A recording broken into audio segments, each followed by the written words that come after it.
ধন্যবাদ জানাই। যারা মিম করেছেন তারা মিম করে আমার অনেক বেশি পাবলিসিটি করে দিয়েছে। ভোটে জেতার পর ট্রোল হওয়া প্রসঙ্গে মজার ছলে বার্তা দিলেন রচনা বন্দ্যোপাধ্যায়। প্রচারে বেরিয়ে সিঙ্গুরের দইয়ের স্বাদের প্রশংসা করে তুমুল ট্রোলের মুখে পড়তে হয়েছিল হুগলির তৃণমূল প্রার্থী রচনা বন্দ্যোপাধ্যায়কে। প্রতিপক্ষের থেকেও শুনতে হয়েছিল কটাক্ষ। মার্চ মাসে প্রচার শুরু করেছিলেন রচনা। রাজ্যের মন্ত্রী বেচারাম মান্না এবং হরিপালের বিধায়ক করবী মান্নার তত্ত্বাবধানে জোরদার প্রচার চালিয়েছেন রচনা। প্রচারে বেরিয়ে সিঙ্গুরের উন্নয়নের প্রশংসা করতে গিয়ে তৃণমূল প্রার্থীর বক্তব্যে বারবার উঠে আসে সিঙ্গুরের দইয়ের কথা। কখনো বলতে শোনা গিয়েছিল এত ভালো দই এখানকার, এবার থেকে এখান থেকে দই নিয়ে যাব, যতবার আসবো ততবার দই নিয়ে যাব।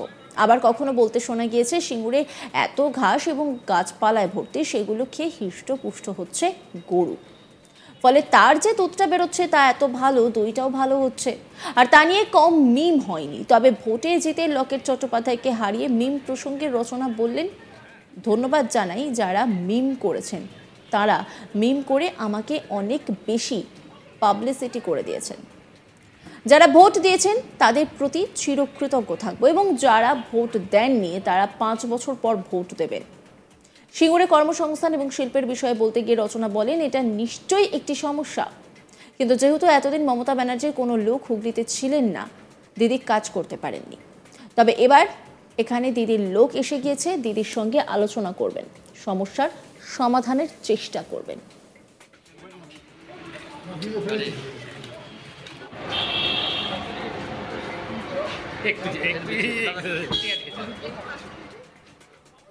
কি বলছেন তিনি, শোনাবো আপনাদের। যারা ভোট দিলেন তাদের কাছে আমি চিরকৃতজ্ঞ, আর যারা ভোট দিলেন না তারা 5 বছর পর আবার ভোট দেবেন। তাহলে কি আপনার মিমটাই কি হুগলিবাসী ওটাই হিট করলো, হুগলি নাম্বার 1 করে? হয়তো তাই না, হিট করেছে কিনা জানি না, কিন্তু অনেক বেশি পাবলিসিটি করে দিয়েছে, সেই জন্য ধন্যবাদ যারা এই মিমটা করেছিলেন। বলছি যে ওই সিঙ্গুরের শিল্প বা অন্য জায়গায় শিল্প কর্মসংস্থান একটা বড় সমস্যা। নিশ্চয়ই সমস্যা নিয়ে আলোচনা করা হবে। দিদি আছেন, দিদি নিশ্চয়ই কাজ, দিদি এতদিন করতে পারেননি হয়তো কিছু, কারণ দিদির কোনো লোক এখানে ছিলেন না, এখন দিদির মানুষ চলে এসছে এখানে, নিশ্চয়ই কাজ। কলকাতার রওনা দেওয়ার সময় চচুড়া ওরাইচণ্ডী মায়ের মন্দিরে আশীর্বাদ নিয়ে সাংবাদিকদের প্রশ্নে জানালেন, ভোটে জেতার পর ওনার ব্যস্ততা এবং দায়িত্ব আরো বেড়ে গেল। আগেও নিজের অভিনয়, শুটিং এবং ব্যবসা নিয়ে চরম ব্যস্ত ছিলেন। এবার হুগলি থেকে নির্বাচিত হওয়ার পর দায়িত্ব আরো বেড়ে গেল। সব দায়িত্বই তিনি পুরোপুরি পালন করে দেখাবেন বলেও জানালেন। দিদি নাম্বার 1 বন্ধ করার কোনো প্রশ্নই ওঠে না, কারণ দিদি নাম্বার 1 না করলে হুগলির মানুষ তাকে ছাড়বেন না। যে কি বলছেন তিনি, শোনাবো আপনাদের। ব্যস্ততা বলতে সবসময় ব্যস্ত ছিল, এখন আরো বেশি ব্যস্ত হয়ে গেল। দিদি নাম্বার 1 না করলে আমাকে হুগলির মানুষ কেটে দেবে, পুরো কেটে দেবে। দিদি 3 মাসে হুগলিতে এসে কাজের যে অভিজ্ঞতা, এটা কি পরবর্তী সময় কাজে লাগবে? কাজের অভিজ্ঞতা মানে একটা প্রচার করেছি, এখন আমি কাজ করিনি কিছু, কাজটা করবো। মানুষের কাছে গেছি, মানুষের সঙ্গে দেখা করেছি, বড় হেভিওয়েট নেতাদের সাথে ঘুরেছেন, একদম ছিল আপনার প্রচারে। একদম। জয়ী রচনা এবার জানালেন একসময়ের সহকর্মীকে এবার দই পাঠাবেন তিনি। তিনি কি বলছেন, শোনাবো আপনাদের। লকেট ক্যাম্পখানি হারি দই পাঠাবেন, লকেট ক্যাম্পখানি হারি দই পাঠাবেন, লকেট ক্যাম্পখানি হারি দই পাঠাবেন। এই নিয়ে একটি রিপোর্ট তুলে ধরেছেন আমার কলিগ ভোলানাথ সাহা, দেখাবো আপনাদের। হুগলি লোকসভা কেন্দ্রে তৃণমূল জয়ী প্রার্থী অভিনেত্রী রচনা ব্যানার্জি, উনি কিন্তু ঘরে ঘরে যে পরিচিত নাম হয়ে উঠেছেন, তার মূল কারণ বাংলা চলচ্চিত্র জগতে টিভি সিরিয়াল দিদি নাম্বার 1 থেকে। জেতার পরে যখন সাংবাদিকরা ওনাকে প্রশ্ন করে যে আপনি কি দিদি নাম্বার 1 সিরিয়ালটা চালিয়ে যাবেন, উনি বলেন যে হ্যাঁ, দিদি নাম্বার 1 সিরিয়াল না চালালে তো হুগলি মানুষ ওনাকে ছাড়বে না, কেননা তারা দিদি নাম্বার 1 থেকে আমাকে চেনেন। দিদি নাম্বার 1 ওনার জন্য মানে ঘরে ঘরে একটি পরিচিত নাম হয়ে উঠেছে। আর দিদি নাম্বার 1 ওনার হার্ট অ্যান্ড সোল, একেবারে দিদি নাম্বার 1 শোটাও উনি চালিয়ে যাবেন। তারপরে যেহেতু হুগলি মানুষ বিপুলভাবে ওনাকে আশীর্বাদ করে যে দায়িত্ব দিয়েছে সাংসদ হিসাবে, তাদেরও কাজ উনি মমতা ব্যানার্জির সঙ্গে আলোচনা করে বা লোকেদের সঙ্গে আলোচনা করে তাদের কি কি প্রয়োজন, হুগলির মানুষের কি কি প্রয়োজন, সেদিকে উনি বিশেষ নজর দেবেন। উনি এই নিজের 2 দায়িত্ব সমানভাবে পালন করবেন। তার সাথে সাথে রচনা ব্যানার্জি মানে ট্রোলার হিসাবে, যাকে মুড়ি ঘুগনি হোক বা দই হোক বা ধোঁয়া ধোঁয়া এইসব বিষয়ে যারা ট্রোল করেছিল রচনা ব্যানার্জিকে, সেই বিষয়ে কিন্তু হুগলি যে নবনির্বাচিত টিএমসি সাংসদ জানান যে এই ট্রোলারদের জন্যেই উনি আজকে ফেমাস হয়েছেন, আর তাদেরকে উনি সাধুবাদ জানাচ্ছেন।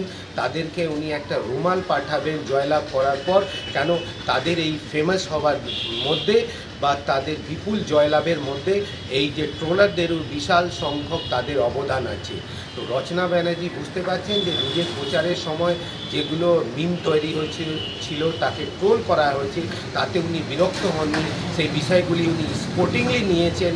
আর জয়লাভ করার পর কিন্তু তিনি জানান যে উনি ট্রোলারদের ওপর কোনোভাবেই রেগে নেই, বঞ্চ উনি তাদের প্রতি মানে অবিলাইজড আছেন, কি তাদের জন্য উনি আরও ফেমাস হয়েছেন, তাদেরকে উনি সাধুবাদ জানিয়ে তাদের কাছে রুমাল পাঠাবেন। ধন্যবাদ জানাই যারা মিম করেছেন, তারা মিম করে আমার অনেক বেশি পাবলিসিটি করে দিয়েছে। ভোটে জেতার পর ট্রোল হওয়া প্রসঙ্গে মজার ছলে বার্তা দিলেন রচনা। প্রচারে বেরিয়ে সিঙ্গুরের দইয়ের স্বাদের প্রশংসা করে তুমুল ট্রোলের মুখে পড়তে হয়েছিল হুগলির তৃণমূলের প্রার্থী রচনা বন্দ্যোপাধ্যায়কে। প্রতিপক্ষের থেকেও শুনতে হয়েছিল কটাক্ষ। মার্চ মাসে প্রচারে শুরু করেছিলেন তিনি। রাজ্যের মন্ত্রী বেচারাম মান্না এবং হরিপালের বিধায়ক করবী মান্নার তত্ত্বাবধানে জোরদার প্রচার চালিয়েছেন তিনি। প্রচারে বেরিয়ে সিঙ্গুরের উন্নয়নের প্রশংসা করতে গিয়ে তিনি বারবার দইয়ের প্রসঙ্গ টেনে আনেন, সেই দইয়ের খুব সুনামও করেন এবং তিনি বলেন যে এরপরে তিনি যখনই আসবেন তখনই দই নিয়ে যাবেন, আর তারপর তা নিয়ে প্রচুর মিম হয়। তবে ভোটে যেতে লকেট চট্টোপাধ্যায়কে হারিয়ে মিম প্রসঙ্গে রচনা বলেন, ধন্যবাদ জানাই যারা মিম করেছেন, তারা মিম করে আমার অনেক বেশি পাবলিসিটি করে দিয়েছেন। যারা ভোট দিয়েছেন তাদের প্রতি চিরকৃতজ্ঞ থাকবো, আর যারা ভোট দেননি তারা 5 বছর পর ভোট দেবেন। সিঙ্গুরে কর্মসংস্থান এবং শিল্পের বিষয়ে বলতে গিয়ে রচনা বলেন, এটা নিশ্চয়ই একটি সমস্যা, কিন্তু যেহেতু এতদিন মমতা ব্যানার্জির কোনো লোক হুগলিতে ছিলেন না, দিদি কাজ করতে পারেননি, তবে এবার এখানে দিদির লোক এসে গিয়েছে, দিদির সঙ্গে আলোচনা করবেন, সমস্যা সমাধানের চেষ্টা করবেন। কি বলছেন তিনি, শোনাবো আপনাদের। যারা ভোট দিলেন তাদের কাছে আমি চিরকৃতজ্ঞ, আর যারা ভোট দিলেন না তারা 5 বছর পর আবার ভোট দেবেন। তাহলে কি আপনার মিমটাই কি হুগলিবাসী ওটাই হিট করলো, হুগলি নাম্বার 1 করে? হয়তো তাই না, হিট করেছে কিনা জানি না, কিন্তু অনেক বেশি পাবলিসিটি করে দিয়েছে, সেই জন্য ধন্যবাদ যারা এই মিমটা করেছিলেন। বলছি যে ওই সিঙ্গুরের শিল্প বা অন্য জায়গায় শিল্প কর্মসংস্থান একটা বড় সমস্যা। নিশ্চয়ই সমস্যা নিয়ে আলোচনা করা হবে, দিদি আছেন, দিদি নিশ্চয়ই কাজ, দিদি এতদিন করতে পারেননি হয়তো কিছু, কারণ দিদির কোনো লোক এখানে ছিলেন না, এখন দিদির মানুষ চলে এসছে এখানে, নিশ্চয়ই কাজ।